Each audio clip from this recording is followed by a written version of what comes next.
as a licensed advisor, I actually can't give you investment recommendations like this guy is. Take this type of information with a grain of salt. The people that come on here with influencers, while they may mean well, if you follow exactly as they do, it may not be in your best interest or tailored to you. Everyone's a little bit different and needs their own investment strategy. So one-on-one meetings, we'll talk about all day long, but to make a YouTube video put like this, you really want to be cautious here. This is how I would invest my first $1,000 in 2025. My first $400 would go into an ETF that tracks the S&P 500 like SPLG, SPY, VOO, or IVV. This allows me to diversify across the top 500 companies in the United States like Apple, Microsoft, and Amazon. Next, I would invest $300 into an ETF that tracks the Nasdaq 100 like QQQM and QQQ. Next, I would invest $200 into a high dividend paying ETF like SCHD. Currently, the dividend yield is around 3.8%, meaning that I get around $1.06 per share per year. Next, I would keep $100 into a money market with high interest rates. All right, so let's break this down. So his first recommendation is to put money into S&P 500. It's a pretty good pick, low cost. The thing to know though is that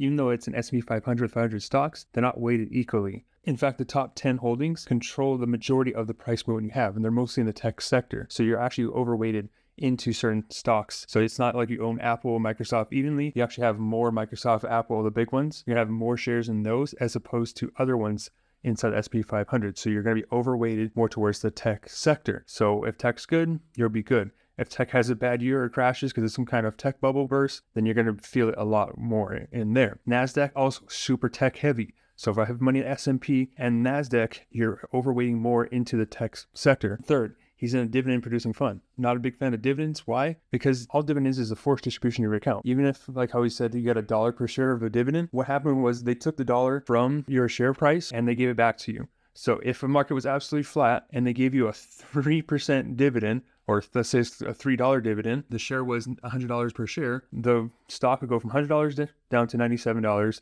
and that $3 dividend would be put into your account in the form of cash. And the big thing that a lot of people don't realize here, when you get a dividend, one, it's taxable if it's in a taxable account. If you're an IRA or any type of retirement account, you're okay. But the default a lot of times is the investment isn't into a money market account. So the dividend is getting put into a money market account. So essentially you're being forced to sell off some of your shares and purchase money market accounts. Now you can reinvest that money into the market, or if you have the option or the company you're with allows you to, you can always just buy back into the stock, but it is a setting that oftentimes you have to go in and track. It's not something that happens by default most times. And then putting $100 into the money market fund, it's almost 10% of that $1,000 you start off with. That seems a little high unless you really don't have any emergency funds. If you're young and you're really trying to shoot for that, I would bypass the money market fund and put more into the market, perhaps something that isn't so heavy in the tech side.